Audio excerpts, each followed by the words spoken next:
Hey, it's Gordon Vanderpool. Today we're going to tie a fly called the Rocket. Been a good pattern of mine for a while. I like it. It's just a variation of many others that you see out there, but it's been one that I found a lot of confidence in and have fished it a lot over the years. We're going to start with UTC 140 brown olive thread. That's going to make up the body of the fly. That's what's going to do it. So we're going to wrap that down and we're going to do a CDL tail. These fibers, as you know by now, are super durable. The speckling on them is phenomenal. I'm going to pull out a nice clump. I tie this in a size 14 to an 18 typically. Totally up to you, depends on what you're chasing and where you're chasing them. Try to get the tips relatively lined up. I don't like them quite as long as the length of the hook. On most cases I like to go a little shy. Sometimes just depends on what mood I'm in. Okay, I'm going to tie those on, make sure they're up on the top there. Okay, there we go, good. Cut that off. Okay, going to wrap that up. I'm only going to do a slight taper here. I'm going to put this in, back up behind her, build up a little ramp to keep that from moving around. Now I'm going to get some red wire, UTC red wire. Tie it on my side, the tire side. And I like to make sure these wraps are side by side on this, so I want to cover it all up.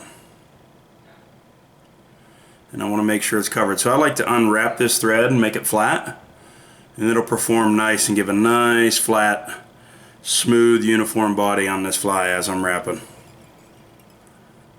And you can kind of tell, like if you start to wrap and you can see it kind of cording up on itself, you'll know it's not quite flattened out where you want it.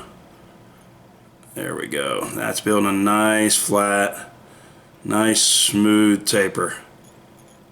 Not going to be much of a taper, but just a little bit. There we go. Okay, and I'm going to get the wire. Come right back around.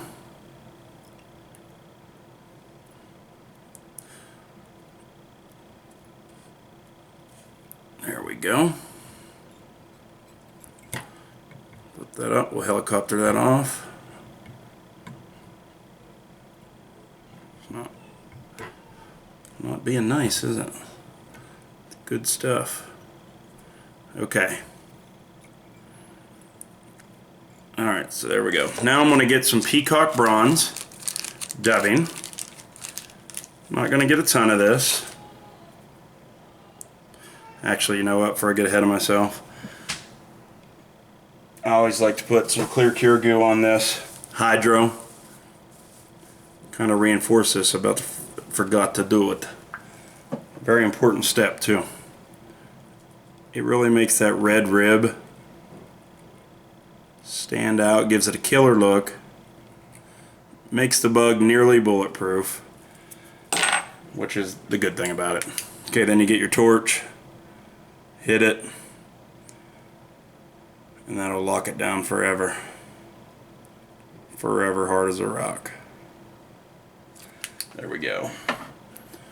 Okay, now I'll get my peacock bronze. Like I say, not going to be a ton here. And I like to dub this relatively tight. Just a tight little band. Less is more when dubbing, guys. You've heard me say it in almost every one of my videos, if I remember to tell you that. Very important. You can always put more on.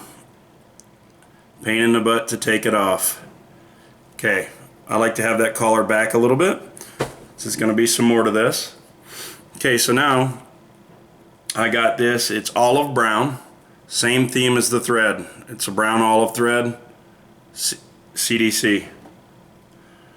I like to get my little 50-cent magnet from the dollar store. I know there's a thing called a magic tool out there, but this thing works pretty good too. Get that, pinch it in there, and cut that off right close.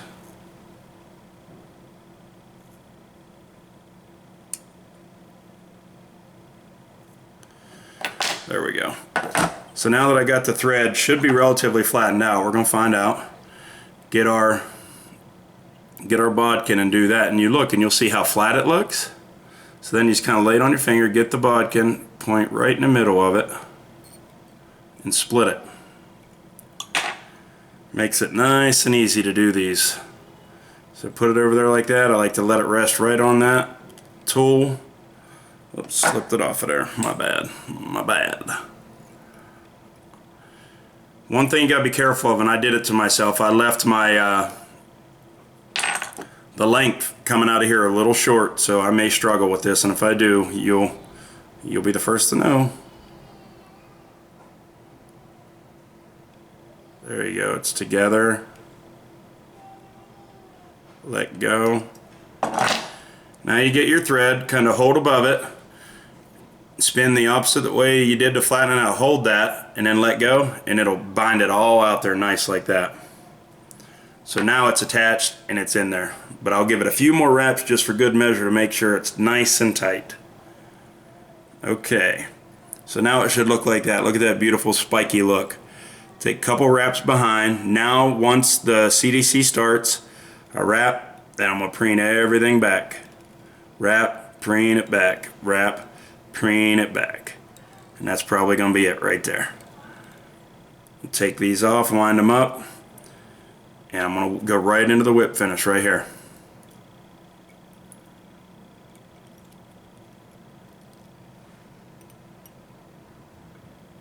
I'm just going to do one real quick one there. Now this next one will be the one that gets all the fibers exactly where I want them. So I'll grab that, preen it back, and I'm going to put that nice brown olive band right behind there. You see that one little piece of CDC wants to keep coming because it's in the middle of the thread, but it's not in the way. I like the contrast. You've heard me mention it a lot. Copper bead, dark brown olive thread, then you got the brown olive CDC. It just makes for a nice match. I don't know what it is about it that the trout love so much, but gosh, do they ever love it. And a nice smooth little whip finish there, and that's it.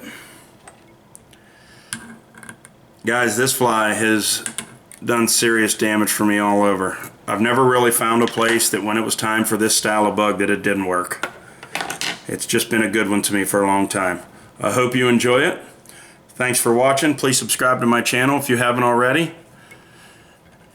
Like, comment, and share the videos. I appreciate it, and I apologize for being absent and kind of lazy this last month or so. Been busy with my young'un. But fly shop's still coming too, by the way.